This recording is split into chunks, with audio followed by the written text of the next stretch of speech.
Semua baik-baik Pak Bu. Haleluya.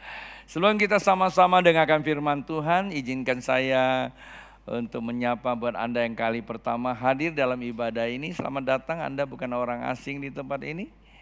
Melainkan kawan sewarga dari kerajaan Allah. Pak Bu, pastikan Anda tidak langsung balik selepas ibadah ini. Staf saya akan membagikan visi dan misi gereja di tempat ini. Demikian kami juga ingin berdoa atau ambil bagian untuk bersiapa jikalau Bapak Ibu mempunyai pergumulan. Karena itu jangan sungkan-sungkan tuliskan apa yang menjadi pergumulan Bapak Ibu di tempat ini. Buat Anda yang tidak hadir, yang ada di rumah, selamat untuk berbakti bersama melalui online service. Tuhan memberkati. Dan kita akan langsung kepada pemberitaan firman Tuhan. Tadi waktu saya di rumah, saat waktu saya merenung-renung, saya punya tema khotbah untuk sore. Kan tetapi sampai di sini Tuhan izinkan saya untuk khotbah kembali apa yang saya sampaikan pagi tadi. Rupanya Tuhan mempunyai satu maksud untuk yang ibadah sore. Biasanya ibadah sore juga ada penekanan tertentu khususnya untuk jemaat di sore hari. Secara keseluruhan memang tujuannya sama, akan tetapi ada cara khususnya. Itulah sebabnya mari kita sama-sama untuk membaca kitab Lukas pasal yang 19 ayat yang ke pertama sampai ke yang 10. Ada 10 ayat di dalam kitab ini. Cerita tentang Sakyus, ya. Ada apa dengan Sakyus? Tentu ada sesuatu yang istimewa untuk Anda dan saya simak baik-baik. Bagi Anda yang datang pagi tadi, Anda ikuti saja. Siapa tahu Tuhan berbicara sesuatu yang berbeda pada sore ini walaupun firman-Nya sama. Lukas pasal 19 ayat pertama berkata demikian. Yesus masuk ke kota Yeriko dan berjalan terus melintasi kota itu. Di situ ada seorang bernama Sakyus, kepala pemungut cukai, dan ia seorang yang kaya. Ia berusaha untuk melihat orang apakah Yesus itu. Tetapi ia tidak berhasil karena orang banyak, sebab badannya pendek. Maka berlarilah ia mendahului orang banyak lalu memanjat pohon ara untuk melihat Yesus yang akan lewat di situ. Ketika ia sampai ke tempat itu, ia melihat ke atas dan berkata, Sakyus, segeralah turun sebab hari ini aku harus menumpang di rumahmu. Lalu Sakyus segera turun dan menerima Yesus dengan sukacita. Tetapi semua orang melihat hal itu bersungut-sungut, katanya, ia menumpang di rumah orang berdosa. Tetapi Sakyus berdiri dan berkata kepada Tuhan, Tuhan, setengah dari milikku akan kuberikan kepada orang miskin, dan sekiranya ada sesuatu yang kuperas dari seseorang akan kukembalikan 4 kali lipat.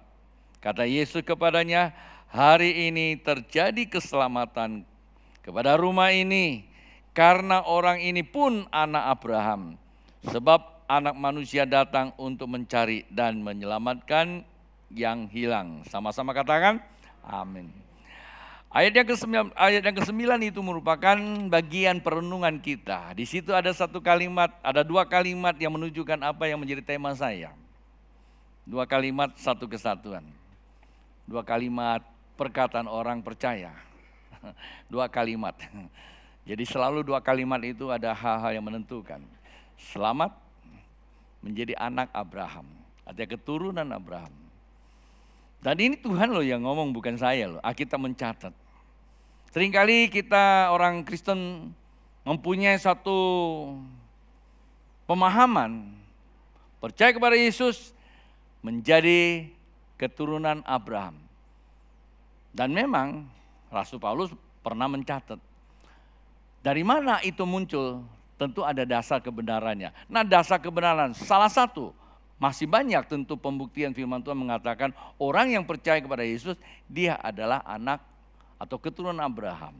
Tapi salah satu ayat yang sangat fundamental dan itu memberikan suatu pemahaman bagi kita, bagaimana Tuhan berkata kepada Sakyus, di rumah ini terjadi keselamatan dan dia juga anak Abraham atau keturunan Abraham.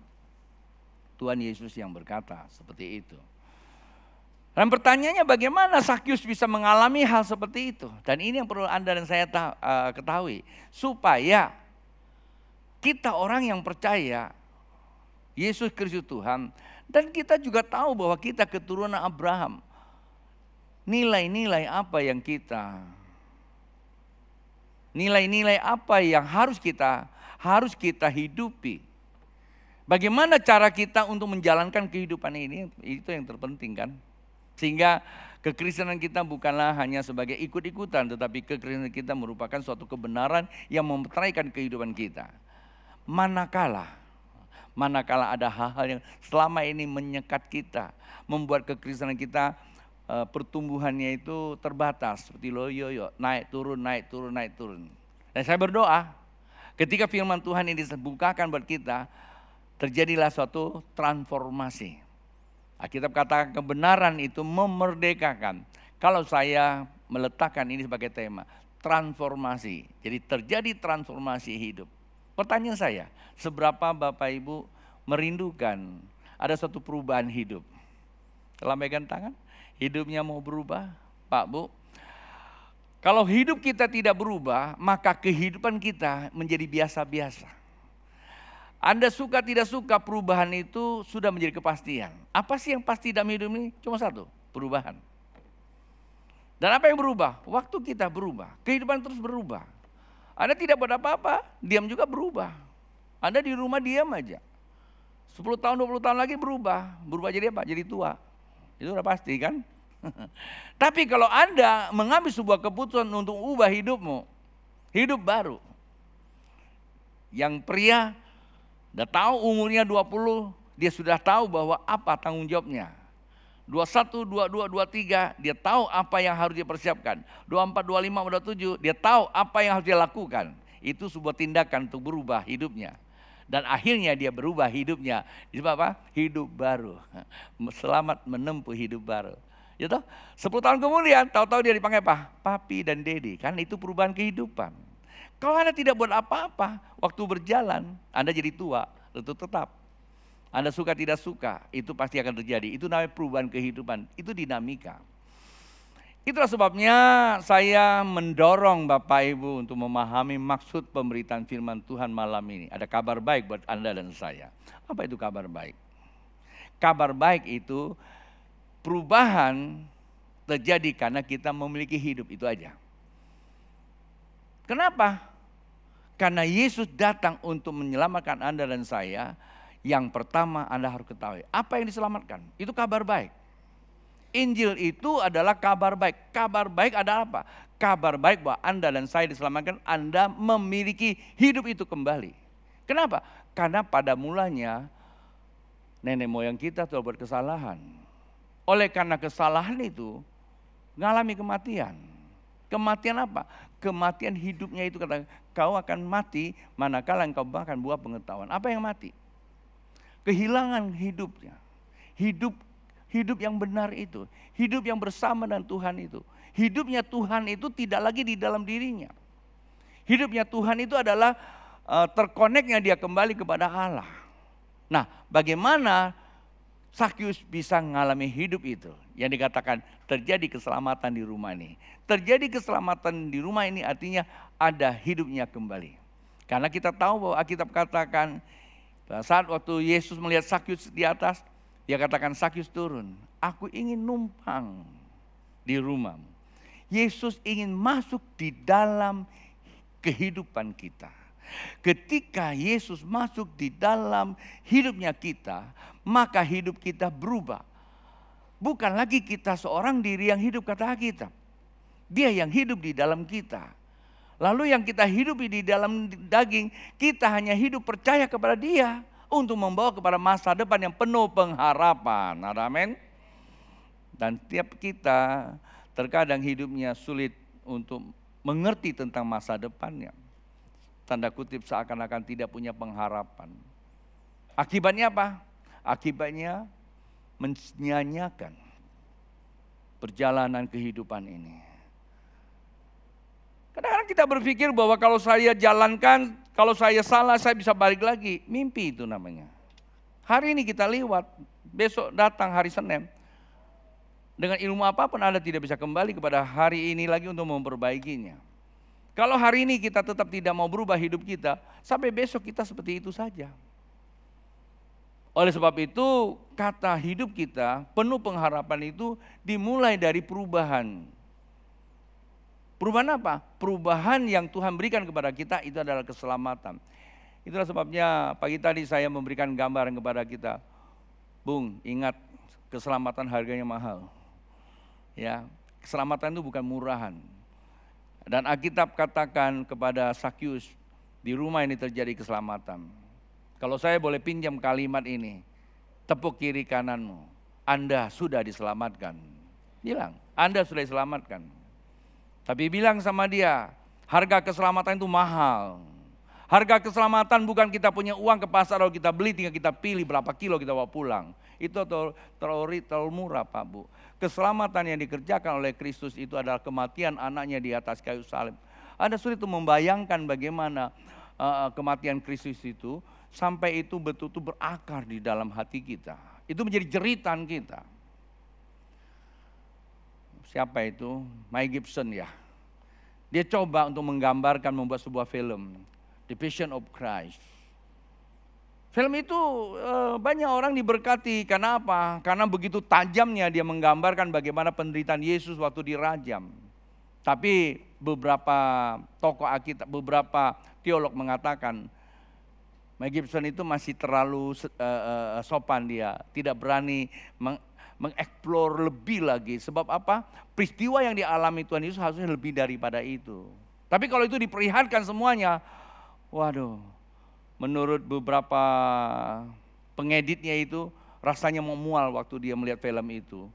Waktu digambarkan, walaupun mereka tahu bahwa itu ada sebuah drama, ya cerita kan. Tapi pada saat waktu film itu diselesaikan, waktu diputar untuk mau diedit katanya, itu terasa spiritnya itu begitu kuat. Bahkan ada beberapa kesaksian, beberapa kru film itu disembuhkan. Itu film menceritakan bagaimana penderitaan Yesus untuk menyelamatkan umatnya. Seringkali kan kita nonton di TV ya bagaimana pemainnya dia bercerita sebenarnya dia itu tidak terlalu bagaimana tentang soal Yesus, tapi setelah dia main film itu dan dia merasakan bahwa hidupnya berubah.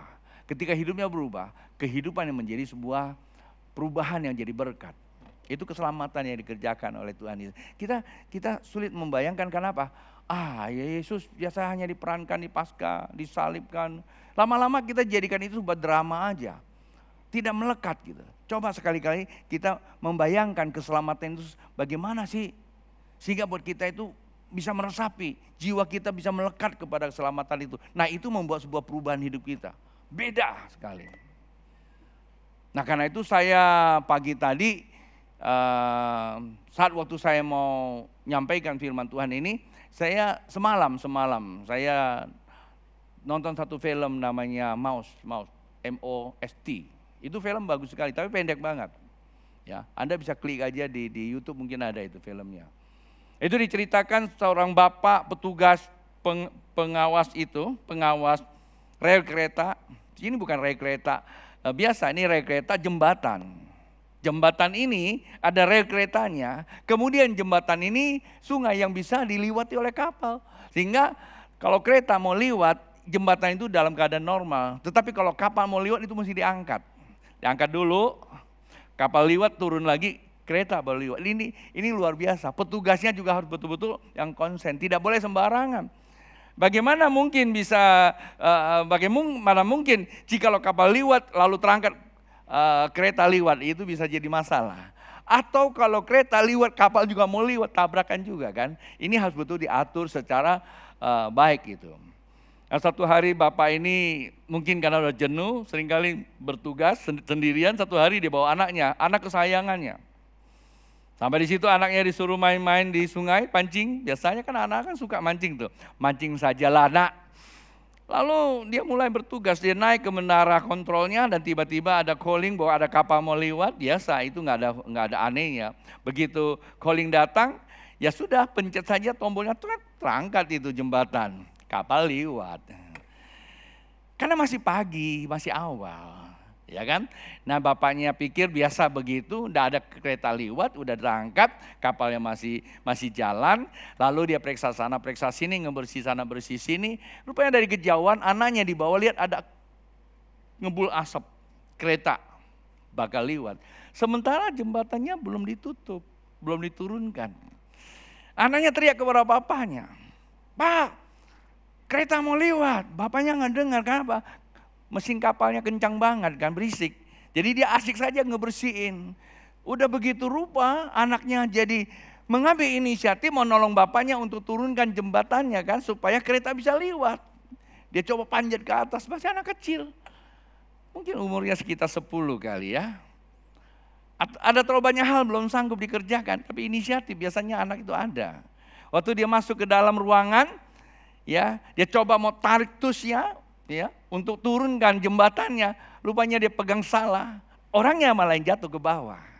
Dan jadi masalah waktu jatuh, dia berusaha mau naik gak bisa. Bawahnya apa? Bawahnya itu adalah roda-roda untuk turunkan jembatan. Dan saat itu anaknya berusaha naik, tidak bisa naik. Beberapa detik kemudian bapaknya ngeh gitu. Lihat ada kereta mau lewat. Dia lihat mana anaknya dicari. Begitu lihat anaknya ada di bawah. Mau nolong anaknya, dia mesti turun, nggak keburu. Kereta mau lewat. Kalau dia turunkan jembatan, anaknya diputar sama roda itu, mati itu langsung. Dalam kondisi seperti itu, hitungannya cuma hanya detik Bapak Ibu. Perhatikan baik-baik. Kalau sampai itu jembatan tidak diturunkan, ratusan orang di dalam kereta itu akan menjadi korban. Dan film itu memang ceritanya bagus. Diperlihatkan di dalam, mereka tidak tahu apa yang akan terjadi. Ada yang minum, ada yang mabuk, ada yang narkoba malahan di situ. Asik saja mereka. Dan mereka tidak tahu nasibnya ke depan apa yang akan terjadi. Nasibnya ke depan hanya ditentukan oleh sang Bapa yang mengontrol. Dia mau korbankan anak atau korbankan kalian. Dan akhirnya Bapak ini pilihannya tidak ada lain. Kalau menyelamatkan anak ini, ratusan jiwa korban. Pilihan yang paling tepat buat dia. Dia korbankan anaknya. Dia tarik tusnya, dia putar anaknya langsung digiring. Pada saat itu jembatan turun, dia teriak. Dan kereta itu lewat dan selamat ratusan jiwa. Dan ada yang lambai-lambai tangan, merasa haleluya. Ya, gak begitu kali ya. Biasa kan, wah selamat, hebat Bapak ini, petugas hebat. Dia tidak tahu, Bapak ini mengorbankan anaknya. Kalau saya jadi tukang jaga pintu itu, ya pasti saya selamatkan anak saya dulu. Nggak mungkin saya biarkan anak saya digiring kalau saya, jujur. Ya, saya tanya Roy, kalau kamu gimana Roy? Ya pasti saya juga selamatkan anak saya. Yang 400 itu kan nggak ada hubungan sama saya. Sekiranya kalau saya bisa menyelamatkan yang 400 itu, berarti saya sama dengan Bapa di surga juga. Betul nggak? Sama seperti dia. Artinya memang manusia tidak mampu untuk menyelamatkan sesama manusia karena egonya. Itulah Bapa di surga. Mengorbankan anaknya. Tidak mempedulikan apa yang menjadi kerugian. Yang dia tahu cuma satu. Terjadi keselamatan dunia ini. Itulah visi dan misi Bapa. Manakala hari ini kita bisa beribadah. Kita panggil Yesus Tuhan. Kita bisa mengalami banyak mujizat. Mungkin sebagian orang yang belum mengalami apa-apa. Cucu saya tanya, "Boy, kamu ke gereja enggak?" "Ke gereja Opa." Langsung dia sambutnya dengan begitu semangat. Dan saya belum tanya, langsung dia jawab yang kedua, "Cuma belum dijamah.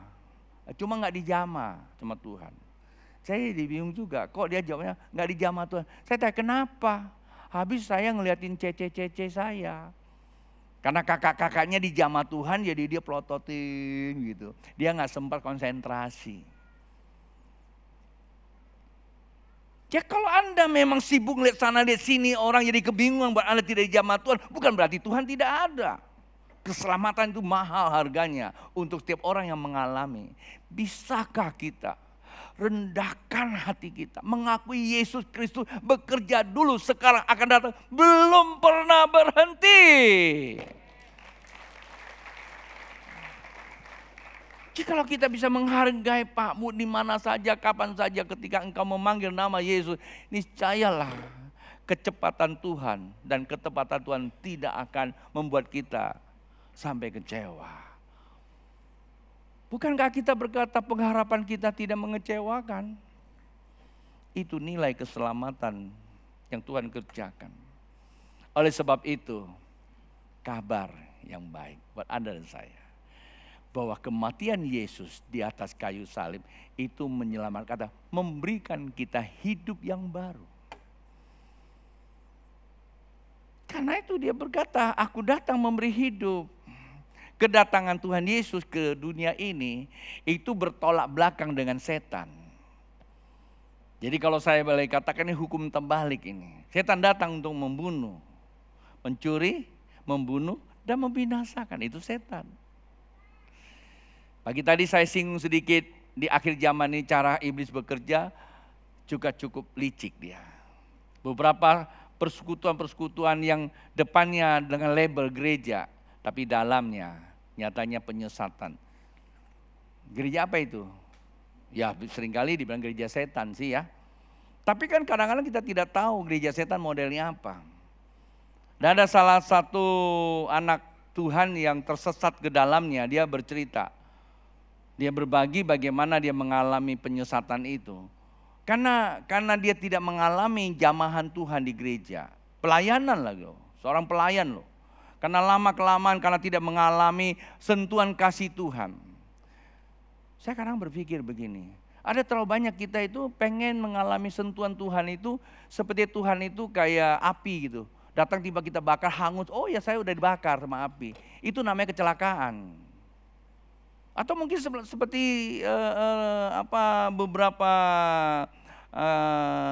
beberapa peristiwa, beberapa acara yang sering kita lihat orang bisa duduk di atas pedang lalu makan beling dan sebagainya. Kok bisa itu? Itulah katanya.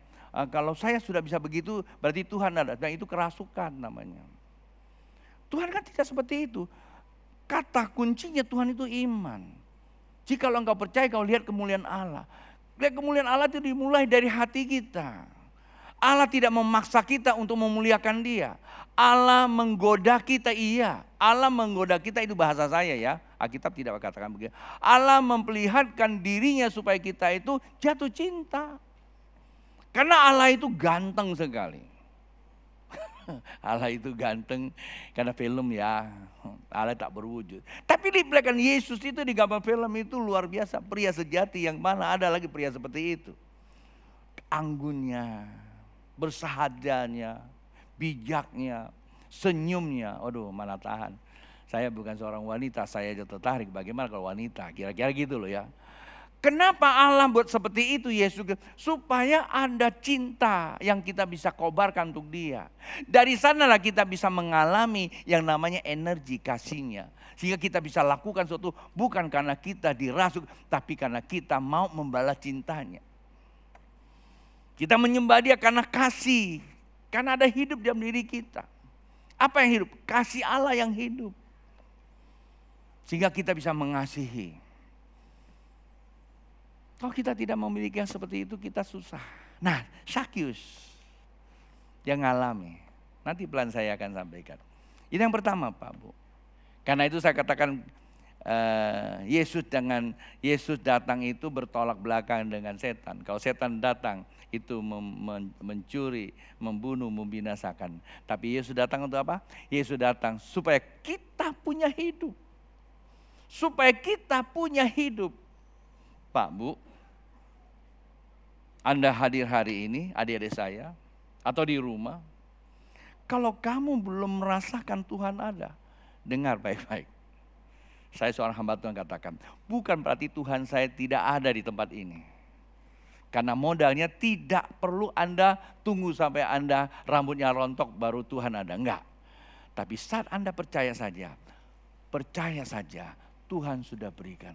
Kalau Anda belum bisa merasakan sesuatu, bukan berarti Dia tidak bekerja. Tunggu waktunya, maka ada namanya kairosnya.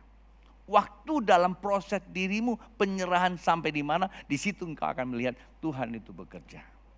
Maka dikatakan supaya kamu punya hidup. Dan nah itu dia yang kedua ini. Dan ini juga di NIP saya bahas itu. Dan supaya kamu mempunyai segala kelimpahan. Keselamatan memberi Anda hidup yang baru. Sama-sama saya katakan, keselamatan memberi hidup yang baru. 2, 3. Keselamatan memberi hidup yang baru. Kalau di sini sebagai keturunan Abraham. Sebagai keturunan Abraham adalah hidup di dalam kelimpahannya Allah. Maka dikatakan supaya kamu mempunyai kelimpahan, itulah keturunan Abraham. Coba kita survei Alkitab. Turunan Abraham tercatat dalam Alkitab itu ada Ishak dan Yakub. Pernah ada baca Ishak? Di saat dunia sedang digoncang dengan krisis, Alkitab saya mencatat dalam Kejadian pasal 12 ayat 26. Disitulah dikatakan bahwa Ishak menabur dan dia kaya, sangat amat kaya. Pak Bu, apakah ini cuma hanya dongeng Alkitab? Jikalau kita menganggap ini sebuah dongeng, maka selesailah kekristenan kita. Tapi kalau kita percaya bahwa itu adalah firman, disitulah terjadi terobosan buat Anda dan saya. Terobosan hidup untuk mengalami kehidupannya dia.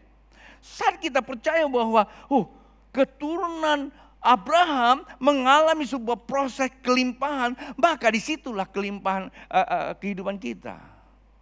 Dan itulah namanya perubahan kehidupan kita. Kalau saja Abraham punya keturunan yang digambarkan oleh Ishak, lalu bedanya apa dengan kita?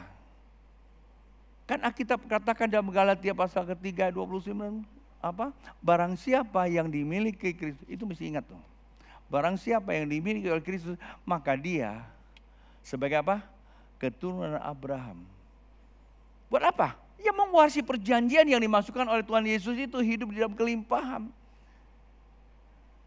Sebagian orang berkata, aduh ini pastor mengajarkan teologi kemakmuran. Anda mau katakan saya ajarkan kemakmuran atau tidaknya? Tapi dari wajah kita sebanyak kan semua juga kayak pengen makmur kok. Coba dia kiri kanan, pengen makmur enggak? Bukan parit makmur, tapi hidupnya makmur. Ya. Pasti kita mau kan, herannya banyak orang pengen makmur. Tapi kalau dikasih tahu Alkitab itu punya jaminan, dia enggak, itu teologi kemakmuran. Anda nolak. Energi itu akan mengkristal. Energi itu kalau terjadi pengkristalan, maka tidak akan ada terobosan seperti darah kita beku, tidak lancar, itu bisa stres stroke lalu stop. Sama. Jadi Alkitab katakan seperti itu. Di situ dikatakan bahwa itu keturunan Abraham. Lah, kalau Ishak itu keturunan Abraham bisa mengalami seperti itu, pertanyaannya, apakah Anda dan saya dimungkinkan? Sangat dimungkinkan. Kok belum banyak yang mengalami? Bukan dia yang mengalami. Karena Alkitab katakan, kamu kurang percaya. Kalau kamu sampai hari ini belum mengalami jamahan Tuhan, tidak memiliki sebuah tanda bukti bahwa kamu terkonek dengan alam ilahi atau surga, maka saya mau katakan kepada Anda, percaya saja malam ini, saat ini Anda sudah mengalami konek. Kapan terjadi? Berjalanlah bersama Tuhan, biarlah berproses terus terjadi. Kita lihat orang yang kedua adalah Yakub. Yakub selesai dia mengalami sebuah pertukaran dengan abangnya Esau. Saat itu karena Esau marah dan disinggunglah ya. Dia dengar bahwa Esau marah mau bunuh dia lari ke Laban, ke omnya itu. Dan perjalanan dia kembali ke Laban itu di tengah jalan, dan Alkitab katakan udah malam, matahari sudah terbenam. Gelap, istirahatlah. Kalau sudah tidak ada apa-apa, istirahat saja. Jangan khawatir, ketakutan iya, tapi istirahat saja. Di sela istirahat itu, Alkitab catat di kitab Kejadian pasal 28, Anda akan temukan itu. Di sela istirahat itu, dia bermimpi, ada malaikat turun dari sorga, bolak-balik. Saya sadar, dari bangun dia kata, oh saya rupanya tidur di tengah gerbang sorga. Apa artinya? Orang yang diselamatkan, yang memiliki hidupnya Tuhan, hidupnya Allah, dan dia terkonek dengan sorga. Haleluya. Barang siapa yang percaya kepada Yesus dengan pekerjaan keselamatan, Anda punya hidup. Bukan sekedar hidup Pak Bu, kehidupanmu terkonek dengan sorga. Dan apa yang ada di sorga akan terjadi kepada Anda di bumi ini. Supaya di bumi menjadi sama seperti di sorga. Tadi itu bukan janji saya. Ya, jangan Anda tepuk tangan, wih Babe khotbahkan luar biasa. Bukan, Alkitab yang ngomong kok. Ya, jikalau engkau percaya, maka kepercayaan mula itu menstatuskan Anda itu sebagai warga kerajaan Allah. Maka hidupmu seperti di surga. Maksudnya apa? Hati kita. Surga itu apa? Damai. Walaupun kita ada sih terkadang dihadapkan namanya selisih paham dan sebagainya. Itu dinamika hidup. Tapi biarkanlah itu berjalan. Kalau di sini suasana damai, maka kedamaian ini akan mendamaikan kehidupan kita. Itu dunia kita. Dunia damai itu ditentukan dari hati kita. Hati ditentukan pikiran kita. Sehingga semua itu akan menjadi damai kalau hati kita berdamai dengan Sang Ilahi terlebih dahulu. Nah itu yang digambarkan oleh Yakub. Ada satu kisah sebenarnya pagi tadi saya simpan. Karena saya terlalu banyak ke cerita lain. Saya takut waktu saya terlalu panjang, malam ini saya cerita. Ini kisah aja, bukan kisah nyata. Namanya cerita, saya bikin sendiri. Di Cina ada seorang bangsawan. Dia datang ke Indonesia. Totok kan, bisa cuma terus bahasa Cina. Datang ke sini sendirian. Dia cari teman, lalu dapatlah seorang bujang, dari muda dia ikut dia sebagai sopir. Nah sang bangsawan ini rupanya memang cukup berduit dan kaya. Membangun perusahaannya dan banyak hartanya. Dan pejabat-pejabat daerah semua ngerti, tahu siapa dia. Hormati ini orang karena sangat bersosial orang ini. Tapi tidak punya keturunan. Karena lama-kelamaan sang bujang ini dijadikan sebagai anak. Maklumlah orang daerah nggak ngerti bahasa Tionghoa. Ya kan? Hanya bisa komunikasi dengan bahasa ha-ho aja. Tapi sekian tahun ini namanya cerita. Ya kan? Tetapi karena rajinnya anak ini ya tumbuh sampai sudah dewasa, bahkan sudah berusia juga, dan sang bangsawan ini semakin tua, dan akhirnya karena dia tahu dia tua, hartanya banyak, siapa yang mesti diwariskan? Satu-satunya cuman ini aja kan, manusia pribumi ini, orang pribumi ini. Lalu dia tulislah dengan bahasa Tionghoa. Karena di rumah itu kan banyak tulisan Tionghoa dipajang-pajang itu loh. Kalau Tionghoa kan banyak pajangan ya, macam-macam tulisan Tionghoa itu. Karena sang bapak ini, sang bangsawan tuliskan huruf Tionghoa, dia kasih ke dia, kepada bujang ini. Ini aku kasihkan kepada kamu. Dan bujangnya pikir ya gak apa-apa lah. Daripada saya di rumah gak ada pajangan sebagai bapak, ya aku bawa pulang saja. Lah kasih bingkai dia berpajangan juga. Nggak lama kemudian sang bangsawan ini meninggal. Karena meninggal bangsawan ini kan menjadi pekerjaan pemerintah kan. Bagaimana? Ini hartanya banyak, ke siapa? Dicari pewarisnya tidak ada. Pemerintah apa? Disimpan dulu di lembaga sosialnya. Tunggu nanti yang mau mengaku. Siapa yang menjadi ahli warisnya? Akhirnya sang bujang ini tak bekerja, nganggur. Biasa sudah enak, ada bos ya, sekarang nggak ada lagi kan. Bapak angkat lah, bapak perjanjian lah. Oh, rupanya bapak perjanjian, ini anak-anak perjanjian saya, ini banyak warisan loh. Dia dapat perjanjian, tapi dia nggak tahu. Karena nggak bisa kerja apa, akhirnya kerja serabutan aja. Ya pada satu ketika dia sakit, tak punya uang untuk membiayai. Ya sakit, nggak bisa kerja, sakit-sakitan, lapar-laparan, akhirnya mati juga. Karena dia tahu, karena mati sekian lama, tetangga cium aroma yang nggak enak, lalu lihat rumahnya, ada orang yang tadinya kerja sama bangsawan mati, dia juga ikut mati. Matinya karena nggak makan dan kesakitan, nggak ada obat, nggak ada biaya. Lalu laporlah pemerintah, yaitu lembaga sosial tadi itu datang. Akhirnya ditolong, dibersihin, dia dikubur. Nah kubur kan dia ada warisan juga kan rumahnya, biar berburu-buru masih ada rumah, dibersihin. Ya, lihat ada pajangan, sama seperti bangsawan tadi ada banyak pajangan juga. Begitu dibaca sama ahli yang bisa baca, rupanya tulisan Tionghoa itu ini sertifikat peralihan pewarisan hartanya. Ketika dia mati, seluruh kekayaan akan diwariskan kepada bujangnya, anak perjanjian. Tapi gara-gara dia nggak ngerti, dia sebenarnya adalah triliuner bukan milioner. Tapi triliuner mati kelaparan, sakit tak punya uang. Karena dia nggak bisa baca. Tepuk kiri kananmu. Anda pewaris kerajaan Allah. Jangan sampai mati bawa ke kubur. Harta Allah tidak bisa dikelola. Itulah kelimpahan Bapak Ibu. Dan Zakius, dia tahu bahwa kerajaan Allah lebih mulia daripada apa yang dia punya. Pertanyaannya, bagaimana Zakius bisa mengalami hal itu? Dan itu menjadi tuntunan buat Anda dan saya. Ada 3 hal. Pertama kita lihat Zakius apa bilang? Dia ingin lihat Yesus itu siapa. Dia tahu ada Yesus. Dia ingin berjumpa dengan Yesus. Dia ingin mengalami Yesus. Kalau baca di ayat ketiga tadi itu, dia ingin ada niat. Jadi Pak Bu, kerinduan, haus, itulah menentukan kita untuk mengalami Yesus. Jikalau kita datang gereja cuma jadi penonton, pulang Anda hanya menonton. Kalau nonton kita bisa nilai apa yang kita mau dapatkan.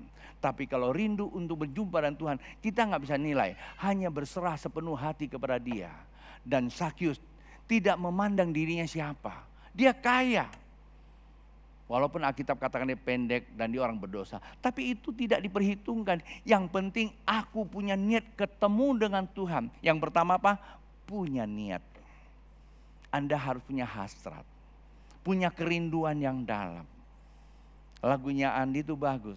Rindu yang dalam. Nah itu aja saya tahu tuh. Yang lebihnya Andi yang nyanyi.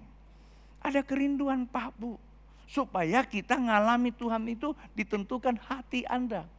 Jatuh cinta atau tidak dengan Yesus. Jatuh cinta tidak memperhitungkan tinggi dan pendek, gemuk atau kurus, mancung atau pesek, kaya atau miskin. Pokoknya damai kalau ketemu. Ayo coba tanya yang sudah jatuh cinta, betul atau betul? Ya kan? Kalau jatuh cinta, orang bilang apa? Tai kambing kenapa? Oh, Anda yang bilang loh, bukan saya loh ya. Tai kambing ya tai kambing lah. Masa jadi coklat? Warnanya coklat iya.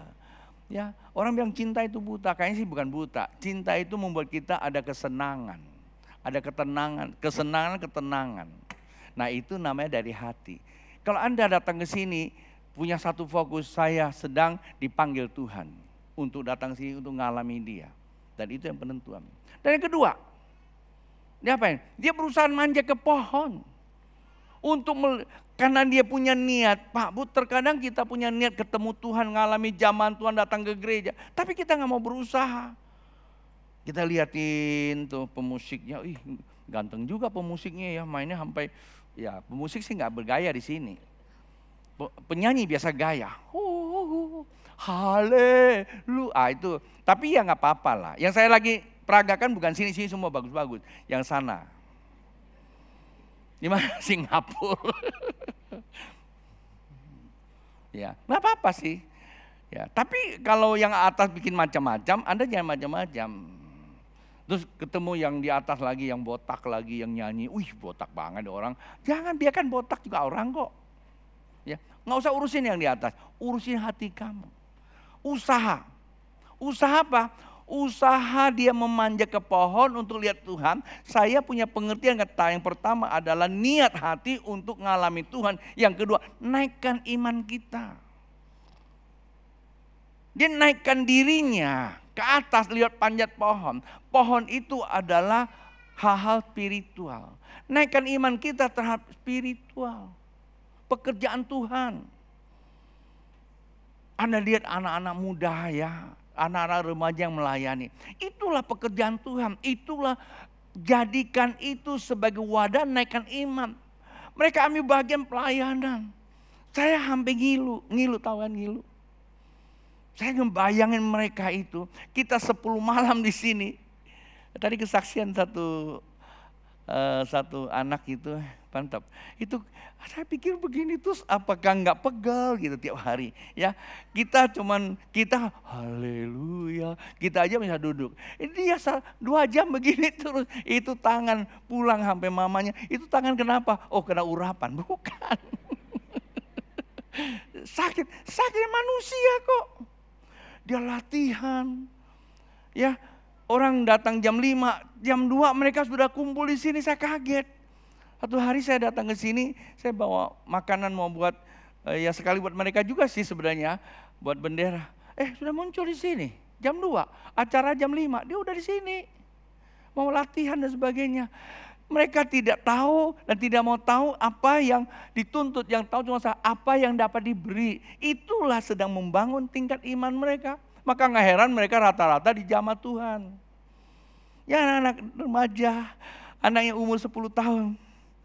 Ya cucu saya bilang, Cece saya dijamah Tuhan. Umurnya 10 tahun, mereka tulus. Ada satu cucu saya nggak ikut latihan. Dia bilang aku disuruh ikut pelayanan. Dan aku bilang sama dia, kamu mau layani? Iya, kan nggak latihan. Nggak apa-apa opa. Kata Cece, Ii Acuan, boleh katanya. Yang penting saya ikutin aja. Sampai sini saya dia benar-benar dia latihan. Asik banget gitu ya. Bentar dijamah Tuhan. Ada yang sampai mulutnya doel nggak dijamah Tuhan. Otaknya kemana-mana sih masalahnya. Kok gua nggak Tuhan? Kok gua nggak getar-getar Tuhan? Mau tunggu kerasukan kali ya. Begini, kok enggak ya katanya. Iya, dia pikir, ke Singkawang sana. Maaf ya, ngapain Singkawang? Maksudnya gereja adik saya. Oh ya, bukan begitu Pak, mulai dari hati kita, goyang tidak goyang, jatuh tidak jatuh bukan urusan. Yang penting Tuhan ada di dalam hati kita, amin.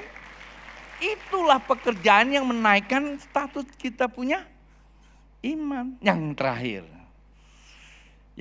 Tuhan bilang, turun Sakyus.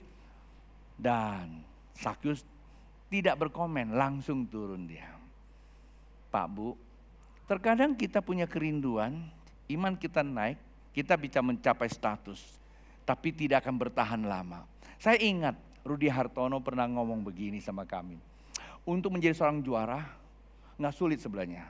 Latihan saja, Anda pasti jadi juara. Yang sulit apa? Bisa jawab? Untuk jadi seorang juara tuh nggak sulit. Anda ngotot latihan, bisa jadi juara.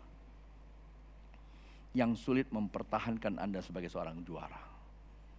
Dia bisa juara 8 kali dunia, itu karena dia memiliki suatu apa?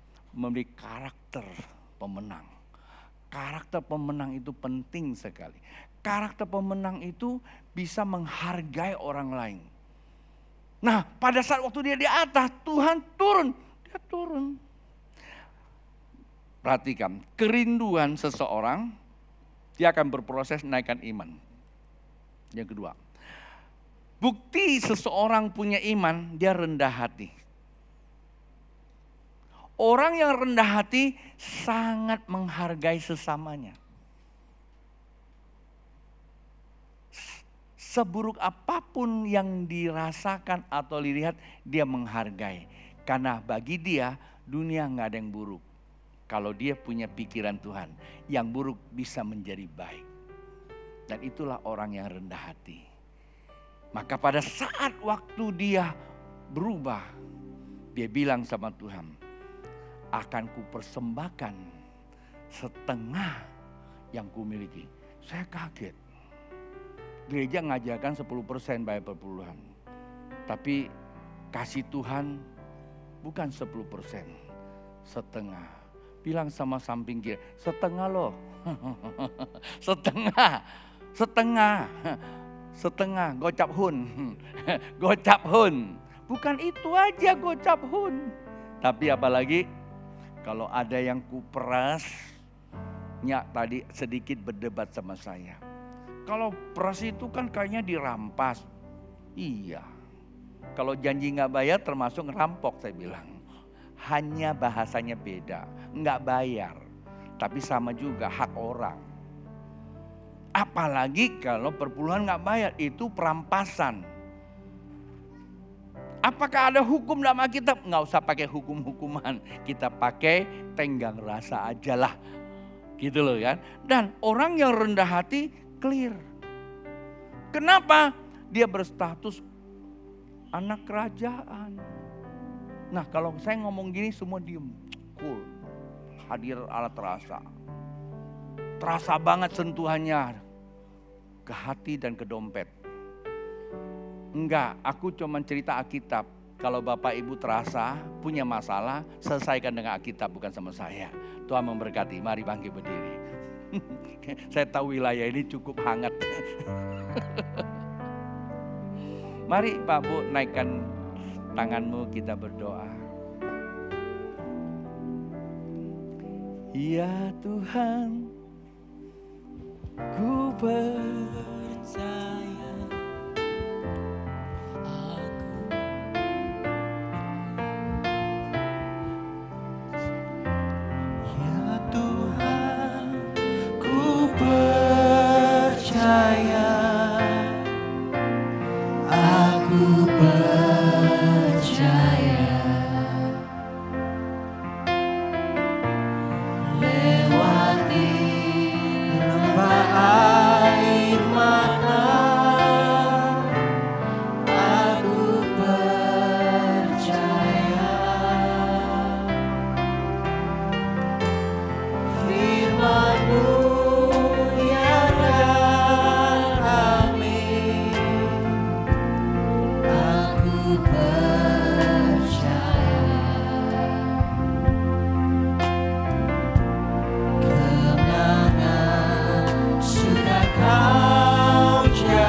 Dari hati yang dalam. Aku percaya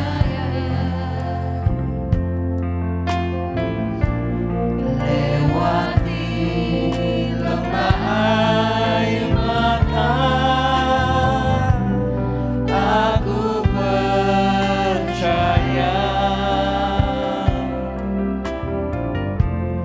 firman-Mu ya dan amin. Aku percaya